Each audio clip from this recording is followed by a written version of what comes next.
Lucas, what's your stand right now in the market? Well, it's a little bit shaky, Don Teo. Malakas ang competition sa market. At sa ngayon, ang produkto ng asukal mula sa China ang namamayagpag. Then expand our market. Ano ba naman yan? Pasukin yung ibang regions. Maghanap kayo ng mga deal na hindi pa naaabot ng mga incheck. Di ba? Ano ba naman? Para tayong baguhan dito sa negosyong ito. Ay! Oy! Konting ingat, konting ingat. Ako! Pasensya na po kayo. Pakitulungan mo nga. Di ba? Huwag naman tayo parang baguhan. Beef up our promotions.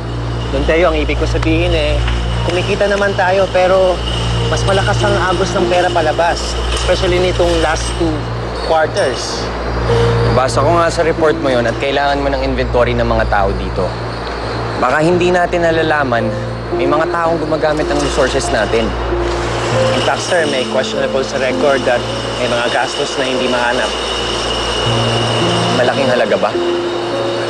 Hanggang ngayon, hinahanap pa rin namin ang record sa accounting. Mga 50 million pesos. 50 million? Saan napunta yun?